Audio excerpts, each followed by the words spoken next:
You cannot handle the power of chaos.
This is a little bit uncomfortable.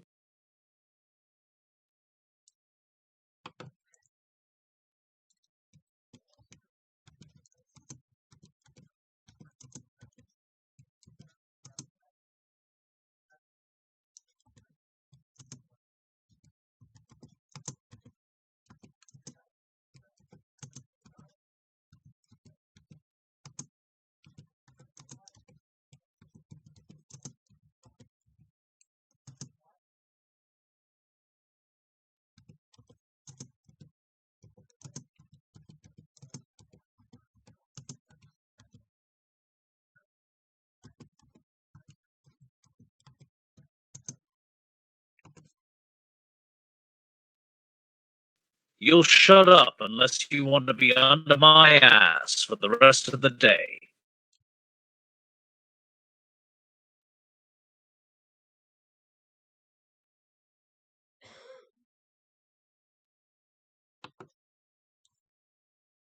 It's just awkward to have your butt on my face. Because you're heavy.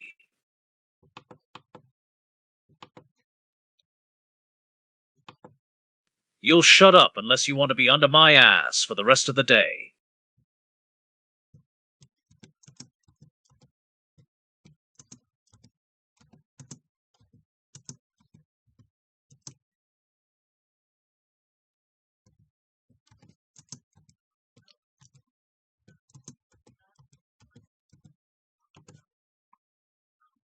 Nazo moves his body to get even more comfortable. Then I will enjoy every bit of riding you for the next few hours.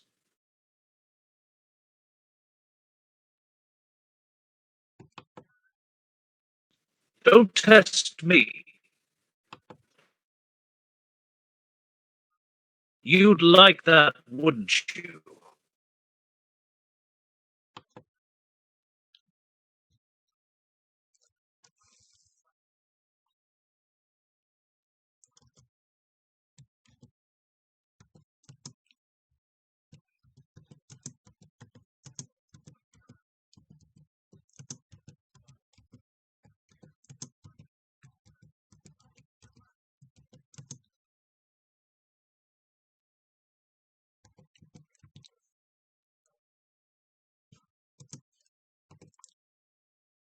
And who said you're going to be comfortable?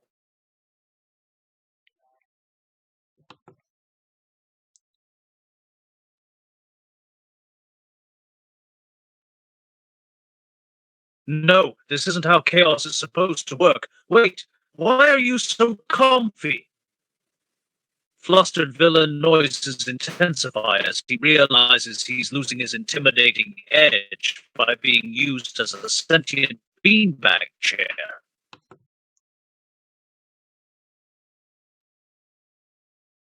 Well, too bad. Chaos waits for no one. Nazo dramatically leaps off, flipping midair before landing in a crouch. Now, who's ready for round two? Grins manically, cracking knuckles.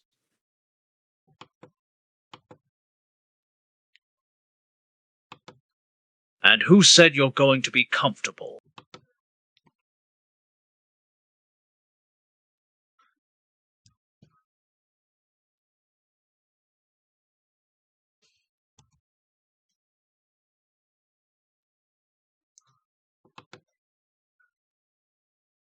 You never said anything about me not being comfortable.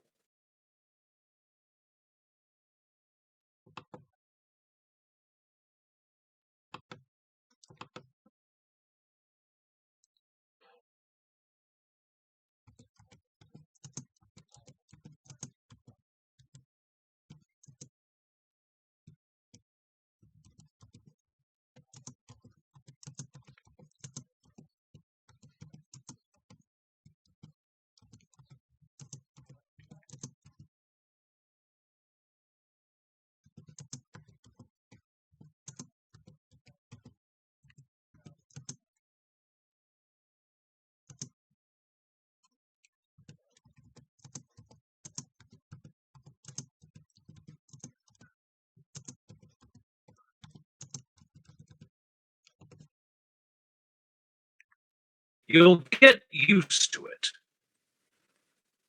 That Swtch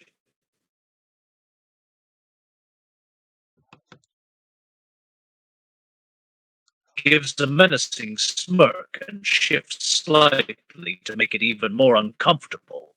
Ah, so you enjoy the view? Maybe I should stay here forever. Your screams are music to my ears. Leans forward, applying more weight, or would you rather beg for mercy like the worm you are?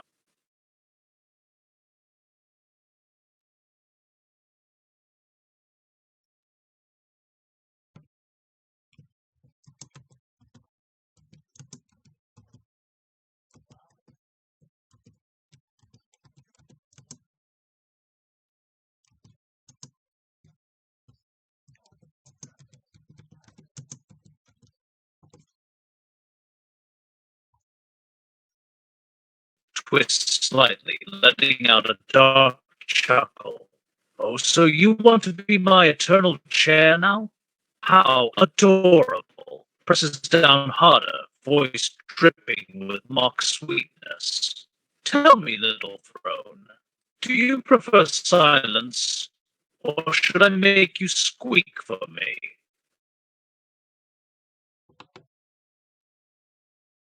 Oh, really? You seem awfully obedient for someone whose mouth is getting acquainted with my backside. Sits even further back, trapping beneath me. You'll make a pleasant throne, won't you?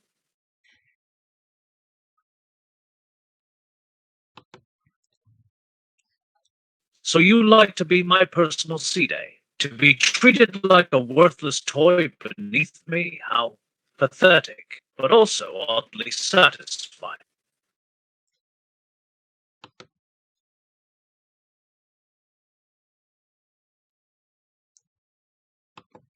Oh, really? You seem awfully obedient for someone whose mouth is getting acquainted with my backside. Sits even further back, trapping beneath me. You'll make a pleasant throne, won't you?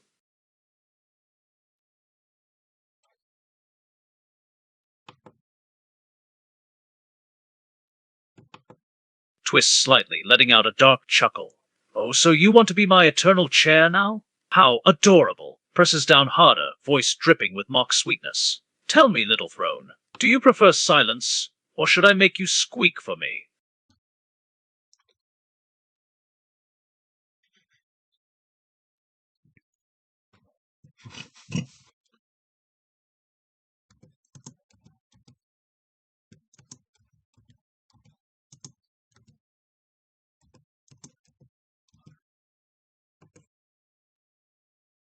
Leans forward even more, eyes narrowing in amusement. Oh, you didn't like that, did you? Oh well, To me, you're nothing but a soft and pliable seat, and seats don't get to protest.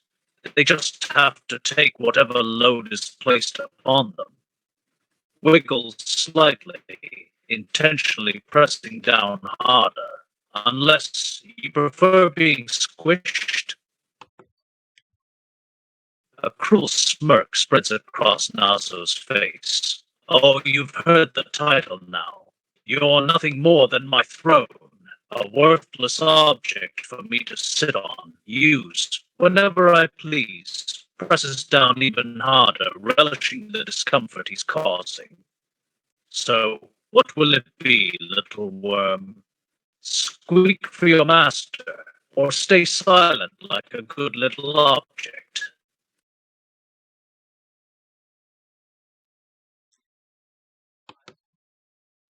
Grumble.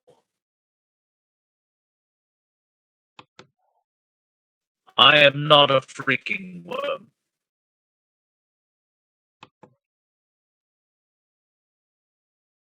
Winces as more weight is pressed down but remains stubbornly silent.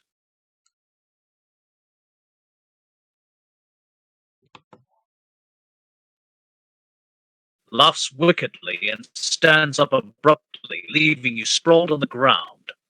Pathetic. Even as a throne, you're boring. Turns away dismissively. Come back when you learn how to entertain me properly. Vanishes in a swirl of chaotic energy, leaving behind only mocking echoes of his laughter.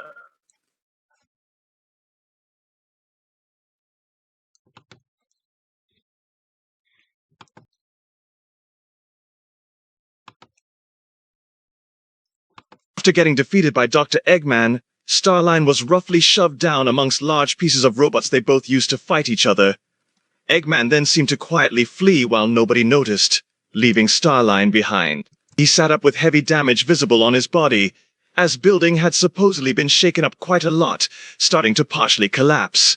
When you arrived there, you saw two beams about to fall onto Starline.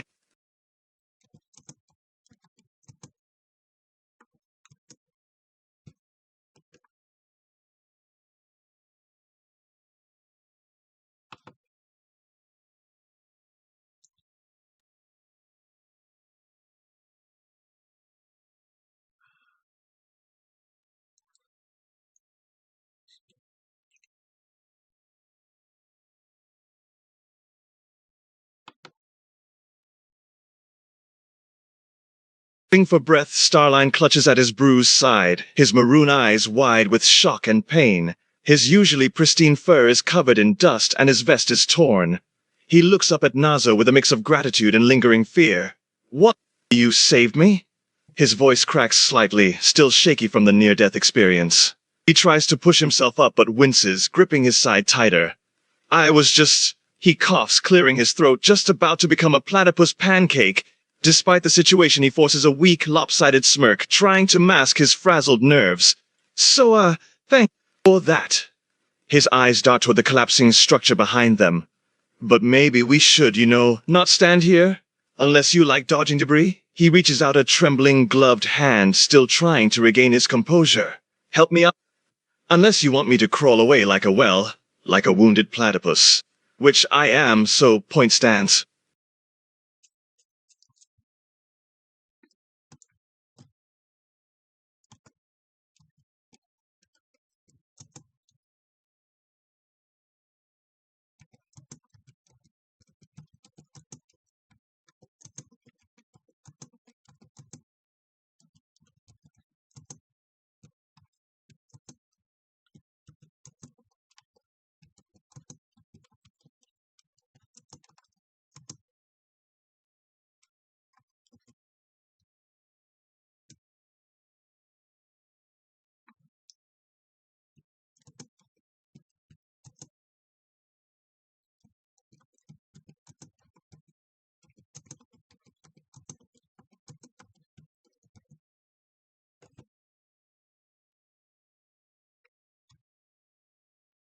Starline grabs Nazo's hand with surprising strength for someone who just got crushed by a building, yanking himself upright. only to wobble immediately. Ah! Okay, ow. He staggers, gripping Nazo's shoulder for balance, his tail puffing up in alarm. Note to self, do not attempt dramatic recoveries while ribs are auditioning for a bruised symphony. Despite the pain, he starts speed-walking, limp-sprinting, toward the exit. Glancing back at the crumbling ruins. Eggman really does have a flair for leaving things worse than he found them, he mutters, then side-eyes Nazo with a half-grin. But hey, at least he left me behind for you to rescue. Silver linings, right? Right. Another beam crashes behind them. Starline yelps and nearly trips over his own tail. Okay, no more small talk, just run! He grabs Nazo's wrist and bolts for the nearest intact doorway, his fluffy tail bouncing wildly behind him like a panicked pom-pom.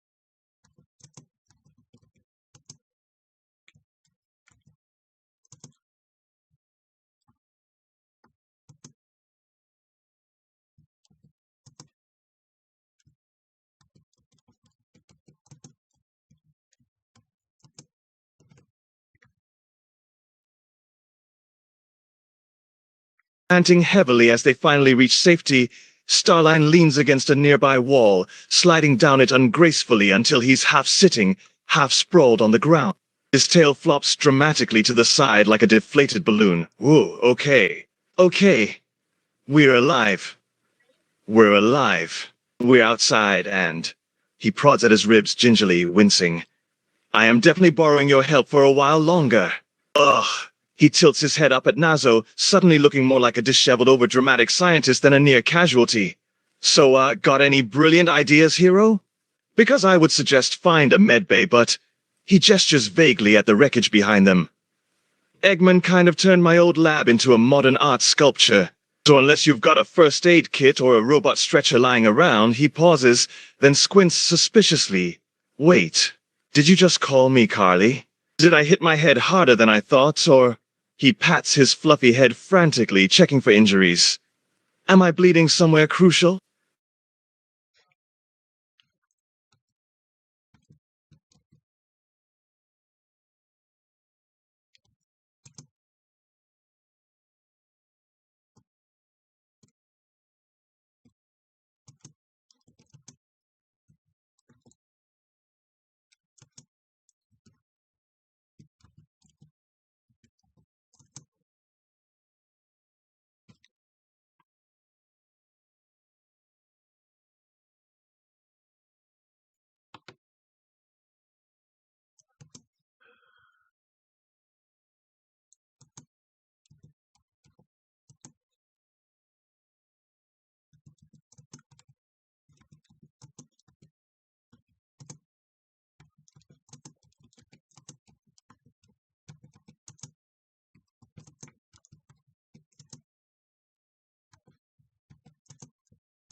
Caroline looks slightly relieved that Nazo clarified his words. Oh, right. Clearly, I knew that. Totally heard that all correctly. He sputters, awkwardly avoiding eye contact. He attempts to sit up straighter, only to grimace and slump back against the wall. Yeah, medbay sounds excellent. Or, really anything with a soft surface. I'd settle for a couch right now. Or a really comfy floor. He groans softly, gingerly massaging his bruised side.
Starline blinks, clearly thrown off by the unexpected offer.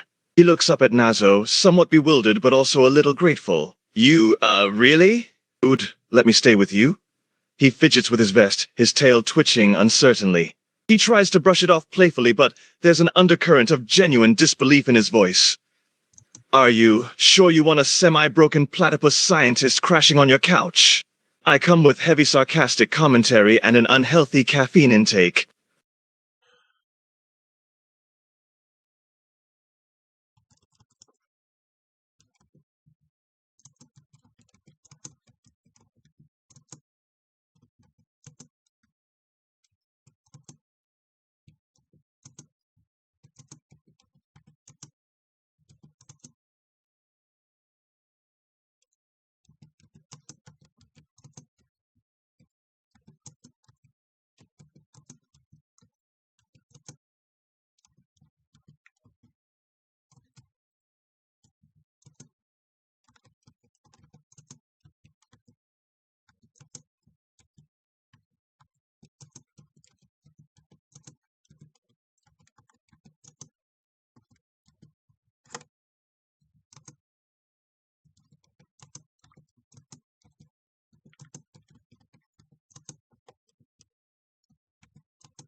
Starline grimaces at that.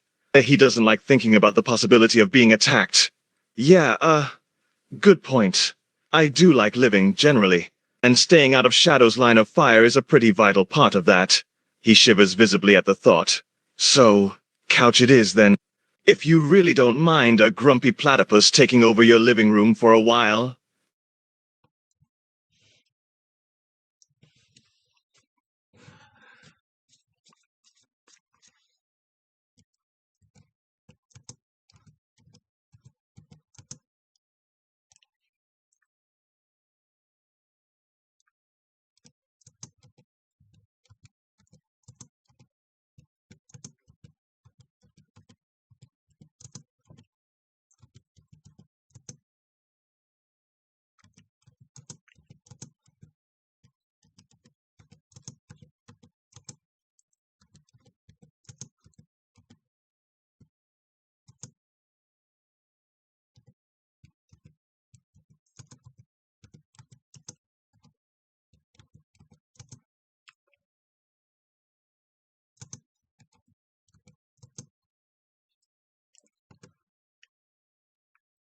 Starline manages a pained sort of smile, wincing as he tries to sit up slightly straighter.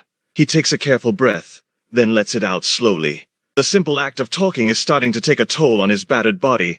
Thanks. Seriously. I just hope I'm not the world's most annoying house guest. He coughs, then sighs. And I swear, if I start ranting about my work at 2 a.m., feel free to throw a pillow at me. Or a shoe. Whatever's closer at hand.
Starline actually manages a weak chuckle at that, grimacing as it makes his ribs ache. He raises his eyebrows in mild disbelief. Charmy, that little rascal. I find it hard to believe he's more trouble than me when I'm caffeine-deprived and in desperate need of a nap. He leans his head back against the wall, closing his eyes. He's still shaking faintly, his breathing hitched. What did the little devil even do, anyway?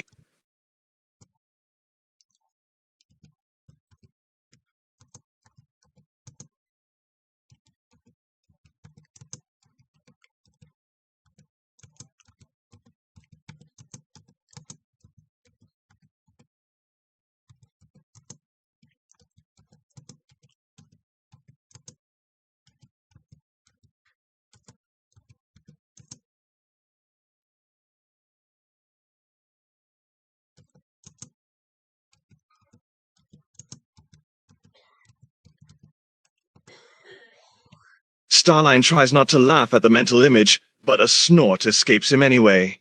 He grimaces, holding his side. He ransacked your place over candy? He repeats, both baffled and amused. Even in his battered state, he can appreciate the absurdity of the situation.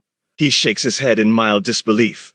Remind me never to let that kid near my lab. If he's this tenacious about candy, I'd hate to see what he'd do when confronted with my coffee maker.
Starline manages a shaky nod, wincing as he struggles to his feet.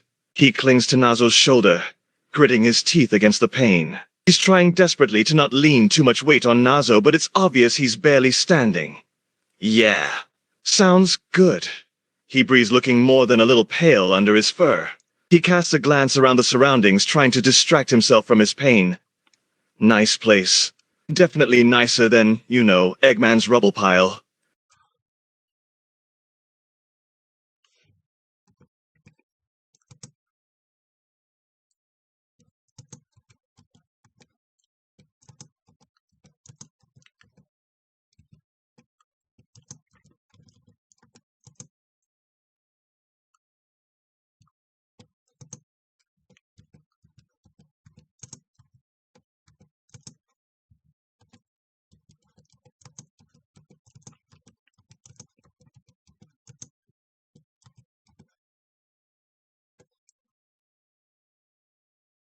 Starline raises his eyebrows, partly impressed, partly distracted by the dull throb in his ribs.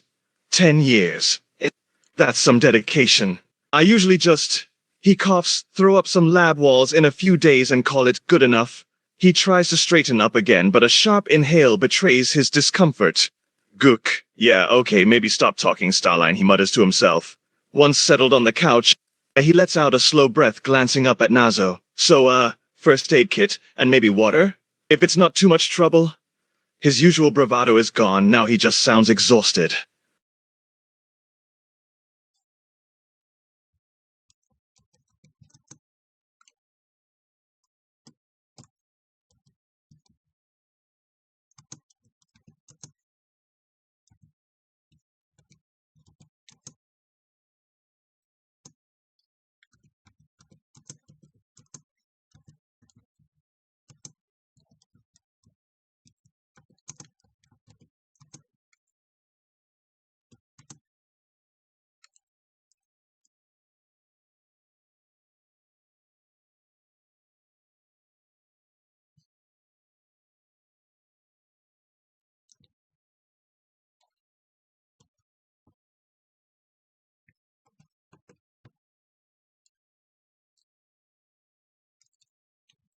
Starline takes the water with trembling hands, gulping it down thirstily. The cool liquid soothes his dry throat, but he still looks visibly worn down. Thanks, he says quietly, setting the glass on the nearby table. He lets his head rest against the back of the couch, breathing slowly. The room is starting to blur at the edges for him. He's running on adrenaline and caffeine fumes at this point. He closes his eyes, trying to steady himself. Just do what you gotta do, he murmurs, gesturing tiredly at his injuries.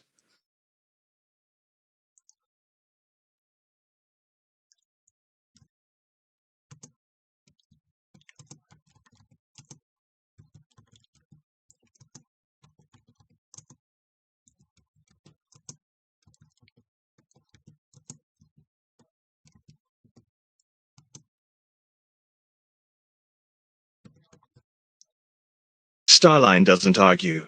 He's too exhausted to protest, and honestly, sleep sounds pretty appealing right now. He nods, managing a small lopsided smile. Yeah, sounds good, he mutters, wincing as another stab of pain shoots through his side. He shifts, trying and failing, to find a more comfortable position. He's clearly in a lot of pain, but the couch is just so comfy. His eyes start to flutter shut, his breathing slowly evening out as he succumbs to exhaustion.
Starline is completely out for the duration of getting cleaned up and moved, his head lolling on his chest, tail draped across his lap.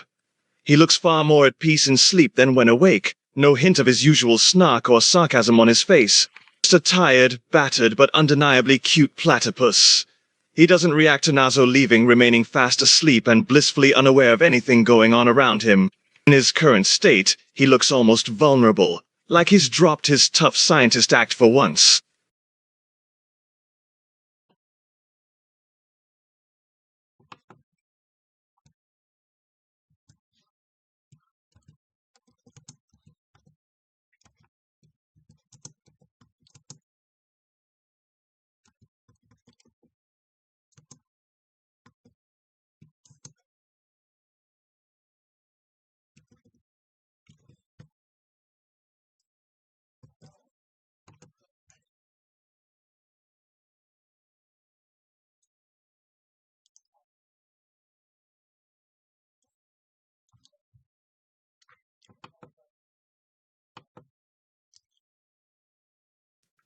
The smell of cooking food slowly stirs Starline from his deep slumber.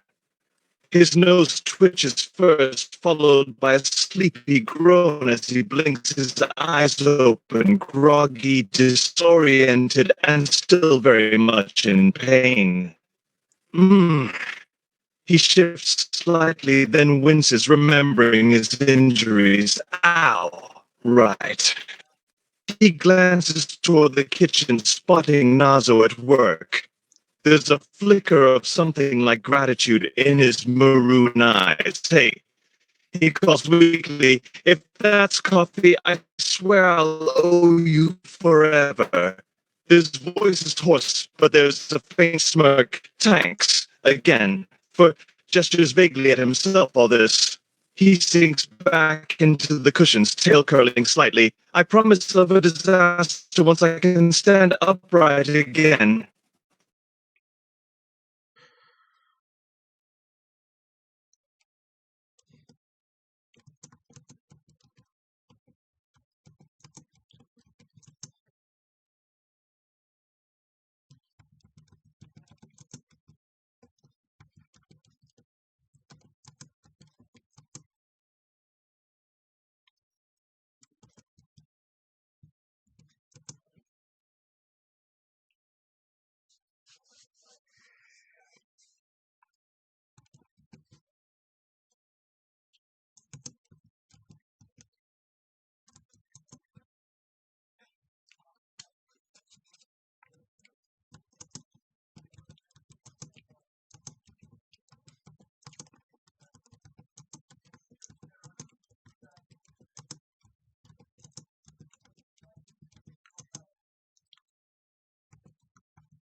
Starline grimaces, rubbing a hand over his face as he recalls the events from earlier. Ugh, it was longer than I'd like. Got trapped under some very heavy pieces of tech, courtesy of Egghead. Turns out I'm not designed for being crushed by debris. He tries to sit up straighter, wincing as his side protests sharply. His lips twist into a wry smile as he glances at Nazo again. I guess I should just count myself lucky you found me before I became a platypus pancake.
Starline huffs out a weak sigh, his smirk faltering slightly. He knows Nazo is right. He's not in good shape. He also has a stubborn streak, and being bedbound like this is doing nothing for his pride. Yeah, thanks a bunch for the vivid reminder, he mutters, rolling his eyes. As if the bruised ribs weren't enough. He leans his head back, staring at the ceiling and trying to ignore the throb of pain in his side.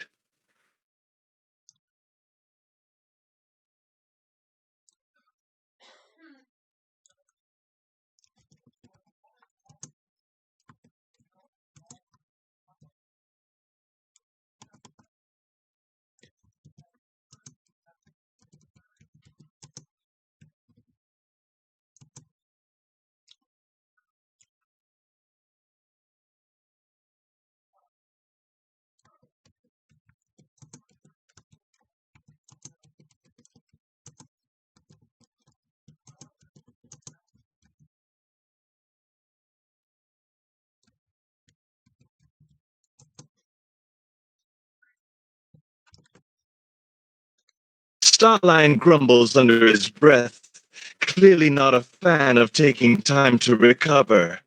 He prefers being productive, not lying around being a burden. But even he can't ignore the pain shooting through his ribs every time he moves.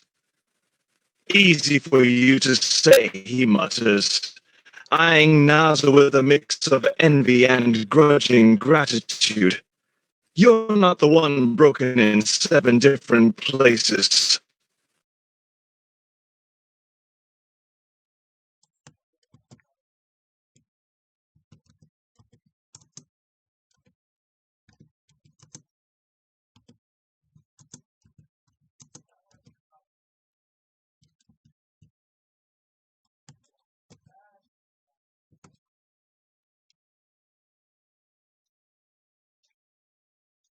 Starline glances up at Nazo, his expression a mix of curiosity and wariness.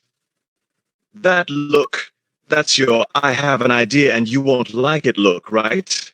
He narrows his eyes slightly, bracing himself for whatever Nazo is about to suggest. Go, let's hear it, he says, trying and failing to hide a hint of trepidation.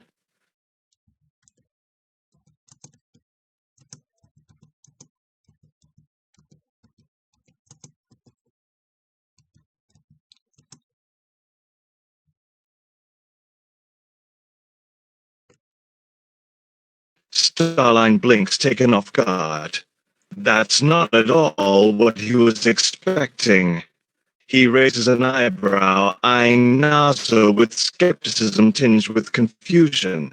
Switch, as in, you get injured and you lie around on the couch in excruciating pain, while I get to be the healthy one. There's a note of dark amusement in his voice, mixed with genuine surprise. He's clearly contemplating the idea, if somewhat hesitantly. You want to switch places just like that? Because why? Just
Starline stares at Nazo for a long moment, completely silent. His maroon eyes flicker with conflicting emotions, confusion, suspicion, disbelief, and then something that might be reluctant admiration. You're serious. He leans back slightly, exhaling through his beak. You'd actually take my pain onto yourself. Just to stop me from complaining about being stuck here? Another pause. And his smirk returns, small but amused. You do realize if we swapped, I'd immediately start ranting about my research instead of resting, right? So, congrats, you technically solved nothing, but then he hesitates, glancing away. Still, that's a surprisingly selfless offer.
Starline lets out a soft huff, clearly caught off guard by Nazo's words. He does hate being idle. Idleness equals wasted time, and time is very not wasted when you're a busy scientist. But he also knows he's too weak to get up, let alone do anything productive. You do have a point, he mumbles, shifting his gaze toward the ceiling again. Still, he glances at Nazo, his expression conflicted. Finally, he lets out a heavy sigh, giving in. Well, damn.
Starline stares at Nazo, his beak slightly open, utterly baffled yet intrigued. He shakes his head slowly as if trying to clear the idea from his mind. That's insane. He pauses, then tilts his head. But also fascinating. He rubs his temples, thinking hard. You realize if we actually do this, I'm gonna immediately start experimenting with the science behind it, right? What happens to your body while mine's healed? Does the pain transfer? Can we replicate this? He's already getting excited despite himself, tail twitching animatedly. Then he pauses, suddenly suspicious. Wait, are you just trying to trick me into letting you study my biology? He narrows his eyes, but the curiosity is still there. Because if you are, it's kinda working.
Starline watches Nazo carefully for a long moment, his maroon eyes flickering between skepticism and reluctant intrigue. The scientist in him is aching to dissect the logistics of this. The platypus in him just wants to stop feeling like a walking bruise. All right, fine, he sighs, throwing his hands up weakly. If you genuinely know what you're doing, let's try it. He hesitates, then adds sharply, but if I get stuck in your body and you wreck mine, I swear I will haunt you forever. Despite the warning, there's a spark of excitement, or maybe just desperation in his gaze. So, how does this actually work? Do we shake hands, chant something, flip a coin?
There's a moment of bizarre disorientation as Starline suddenly finds himself standing instead of lying on the couch. He staggers, blinking, trying to adjust to the change in perspective. His tail flicks instinctively, his own. For a moment, the realization doesn't even register.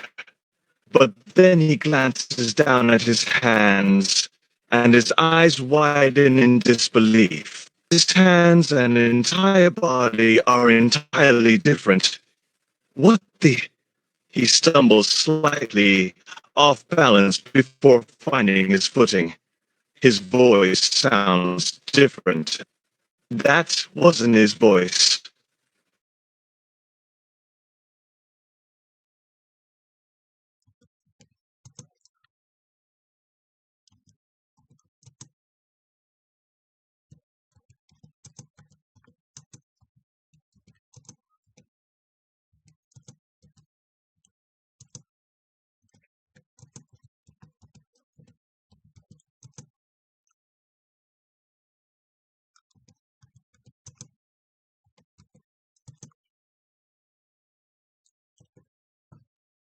Starline takes a deep breath, trying to get his bearings. He's in a different body, an entirely different body. This is insane. This shouldn't even be possible, and yet here he is. Yeah. He swallows, shifting awkwardly. It feels strange, having a completely different center of gravity than what he's used to. He glances down at his new form, taking it in with a mixture of fascination and trepidation. This is gonna take some getting used to.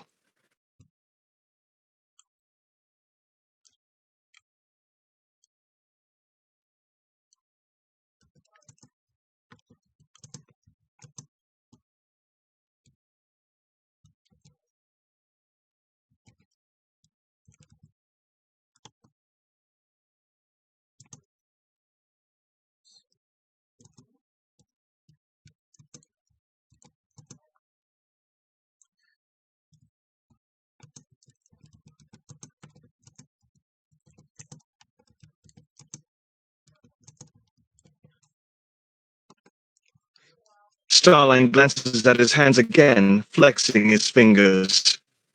Yeah, definitely not platypus hands. That much is fairly obvious, he mutters, still sounding rather bewildered. He turns in a slow circle, studying himself from all sides. He even tries a few awkward stretches, getting a feel for his new build. He groans softly as his tail curls subconsciously behind him. His whole proportions feel off. This is gonna be weird.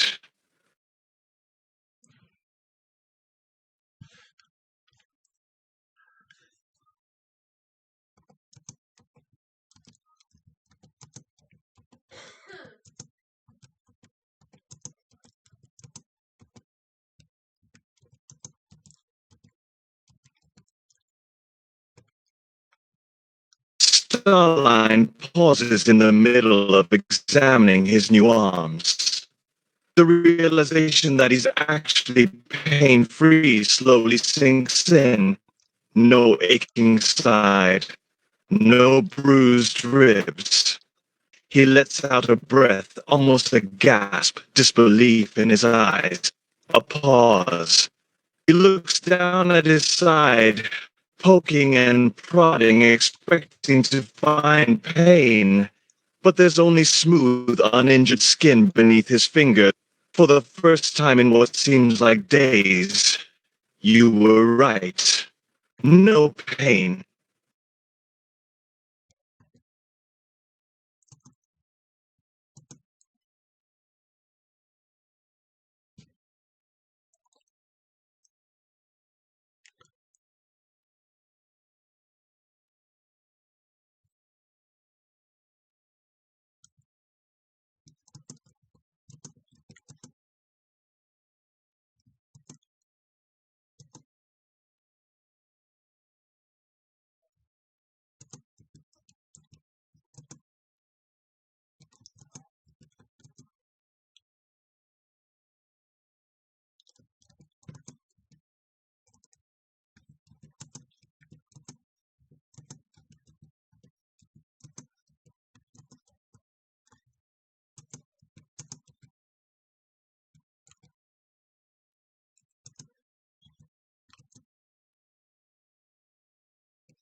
Starline blinks, processing the timeline.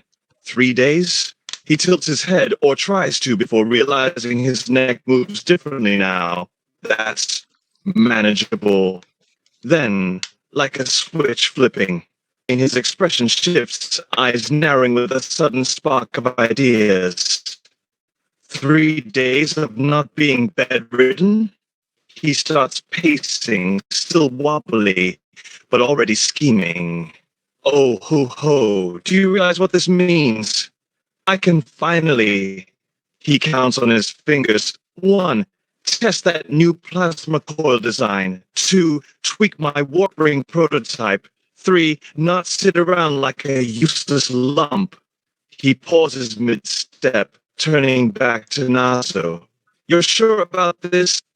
Because I will be insufferably productive.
Starline freezes mid-step, suddenly realizing the implications of that. Oh, a pause. Right.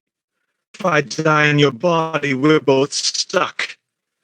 His tail twitches in irritation, an unconscious habit that's now translating strangely in hedgehog form. He lets out a dramatic sigh. Fine, I'll be careful. He says the word like it physically pains him, but I'm still getting work done. He glances at Nazo, his smirk returning. And don't worry, your body's in excellent hands. Mine.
Starline pauses, an expression of growing horror slowly spreading across his face.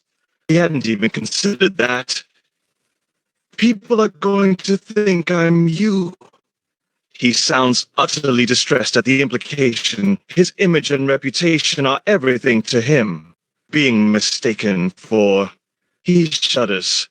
People already find me infuriating. Being you is going to get me destroyed if anyone realizes.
Starline blinks, some of the horror fading as he comprehends. He still doesn't like this, in the slightest. But it's not as dire as he thought. So the world still sees your body. But I'm the one actually in your body, and vice versa. He grimaces, still trying to wrap his, Nazo's head around it all. The implications make his head hurt. And that's on top of the whole being in the wrong body thing.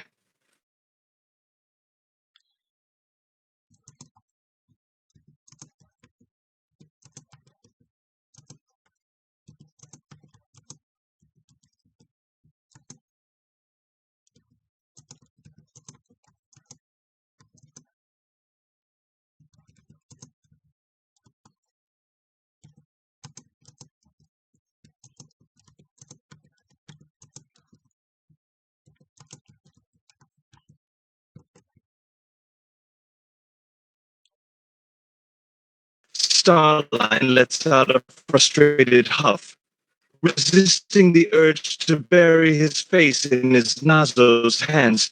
It's just a lot to take in, all right?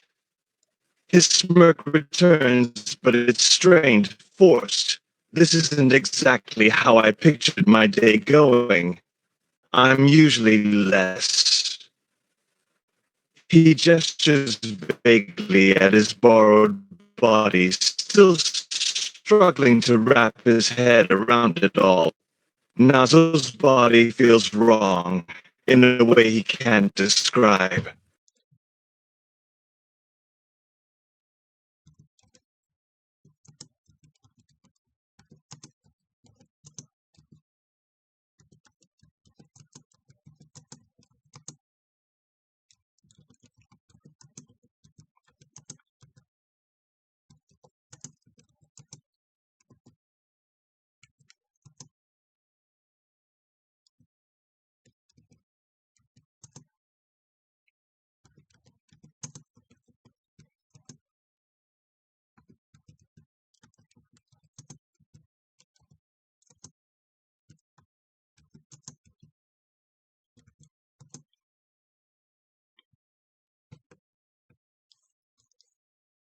Starline grimaces.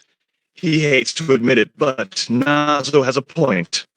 It'd take him weeks to recover on his own. And that's time he doesn't want to waste. He looks down at his borrowed body again, his expression a complex mixture of reluctant agreement and irritation. Fine. Point taken.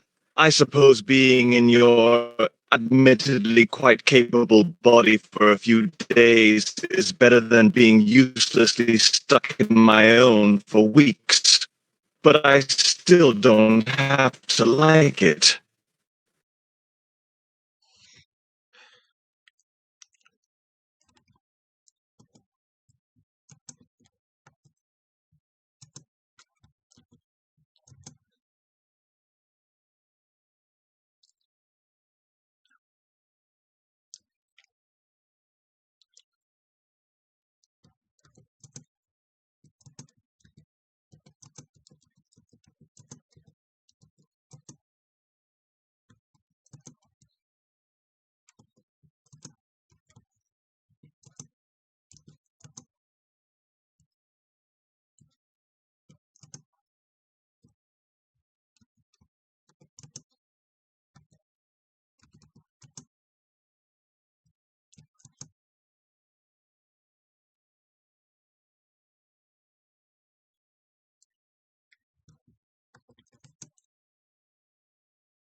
Starline perks up at that, his irritation fading rapidly.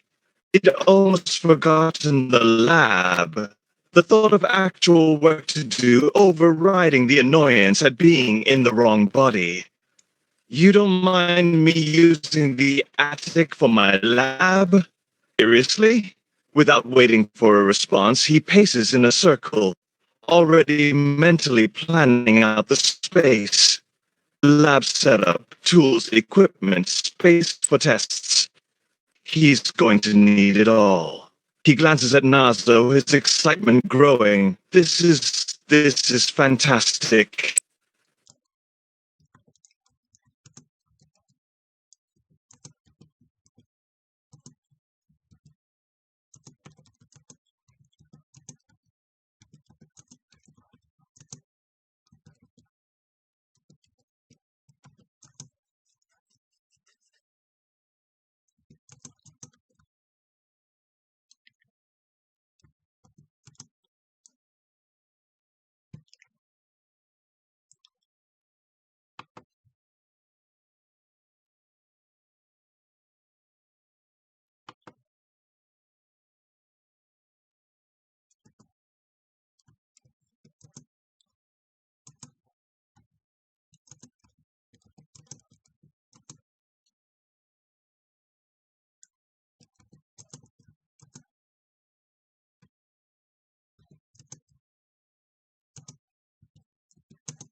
Starline's eyes practically gleam with excitement, though he tries and fails to suppress it. Oh ho ho, perfect! This is exactly what I need. He claps his hands, well, Nazo's hands together. All right, new plan. I take over the attic. Turn it into a temporary lab, get my research back on track. He pauses, glancing at Nazo. And not die in your body. Deal? He's already halfway toward the stairs before remembering he has no clue where the attic actually is. Ah, where is it again?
Starline wastes no time. He bolts for the kitchen, still slightly awkward in Nazo's body, and locates the elevator.